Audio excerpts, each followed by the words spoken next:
Scholars have recognized that the design of the chariot wheel can be used to identify specific periods in Egyptian history. In the waters of Aqaba, it appears that remnants of 4- and 6-spoke wheels have been discovered. These designs were used simultaneously only during Egypt's 18th dynasty and no later than about 1400 BC, a time frame that coincides closely to the biblical date of the Exodus.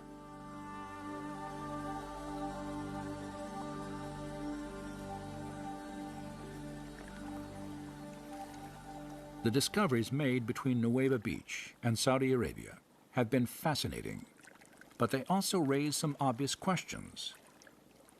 If God parted these waters, how could a large group of people, including the elderly and the very young, have walked across the Gulf of Aqaba? And since we know that the Gulf of Aqaba is terribly deep, because there is a very deep section in the crust of the earth that goes from the Dead Sea through Gulf of Aqaba, down through the main part of the Red Sea and down into Ethiopia, and it's called the Rift Valley there. The imposing terrain of the Great Rift Valley is evident in the towering mountains that line the Aqaba coast. They drop straight down into the sea, creating an underwater canyon more than a mile deep, a seemingly impassable divide, even if devoid of water.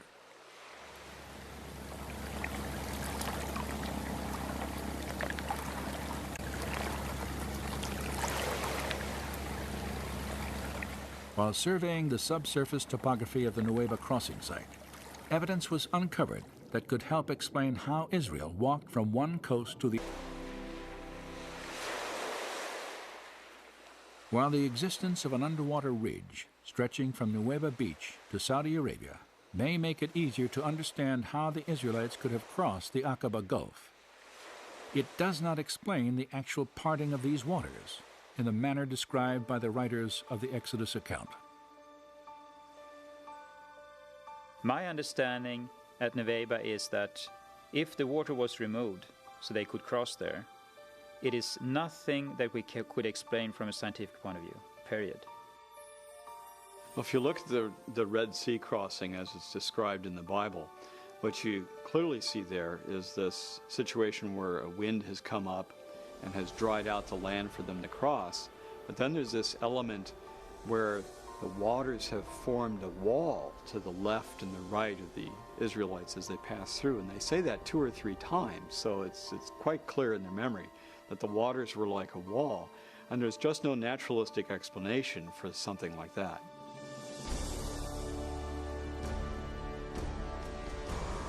For those who accept the idea that God could have divided the Red Sea by performing a miracle, the lack of naturalistic explanation poses no difficulty. Scholars, however, have generally assumed that miracles are impossible because they violate the laws of nature. As a result, any document based on a miraculous event must be historically unreliable. This reasoning, though widespread, is not without opposition. Some scholars, including the late Oxford philosopher and writer C.S. Lewis, have noted that accounts of biblical miracles display features of genuine historical literature. Lewis, in particular, argued that miracles, properly understood, never violate natural law. It is inaccurate to define a miracle as something that breaks the laws of nature. It doesn't. Laws of nature tell what will happen, provided there's no interference. A miracle is an interference with nature by a supernatural power. Miraculous elements in a biblical narrative do not, therefore, preclude its historicity. C.S. Lewis believed that miracles are acts of God, and therefore entirely possible if there is a God to take action. If you assume that God doesn't exist, then miracles are impossible, of course. But if God does exist, then there's the possibility that miracles could have occurred. So when we're looking at events in the Bible like this, we have to be objective when we come to the evidence. We have to look at the data and say, is it really clear enough that a miracle might have really occurred here? If we objectively look at the evidence then, and it really seems to lead in the direction of something miraculous, then we need to be open to that. After more than a century of research, where does the body of available evidence for the Exodus now lead?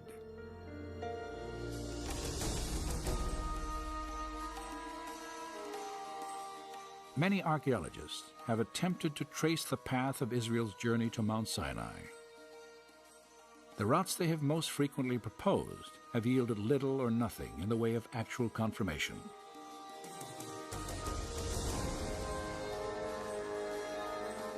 Yet today, another theory for the Israelites' path, far different from traditional ideas, may provide a trail of direct evidence for both a miracle and the historical validity of the Exodus account.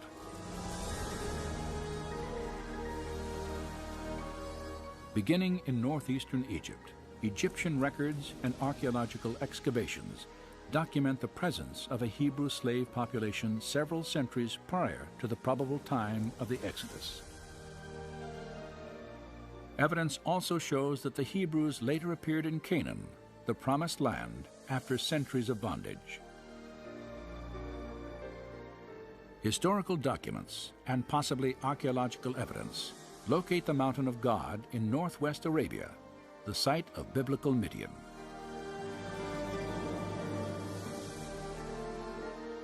And a trade route leading to Midian, intersected by a system of riverbeds terminating at the Aqaba coast, matches biblical and historical descriptions of the Israelites' path to the Red Sea.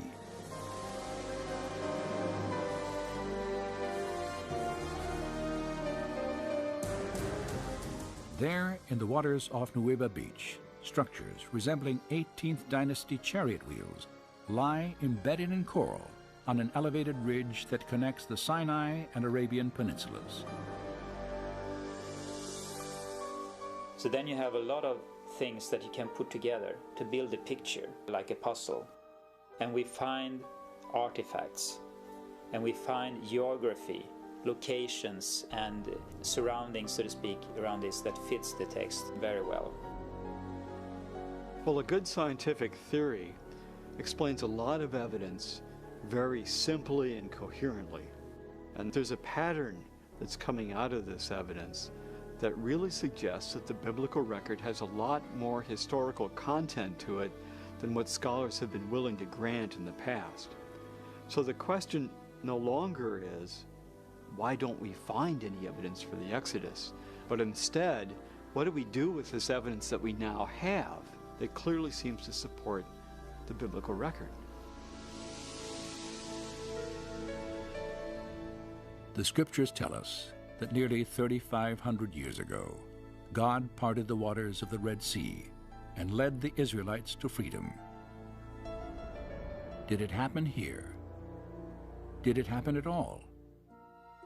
Is the biblical description factually accurate? As with any historical investigation, we may never know with absolute certainty. And so, perhaps belief in the Exodus will always require a measure of faith.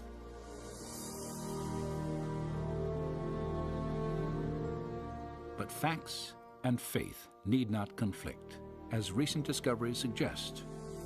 For history and archaeology have now uncovered compelling reasons to reconsider the extraordinary claims of the Exodus story.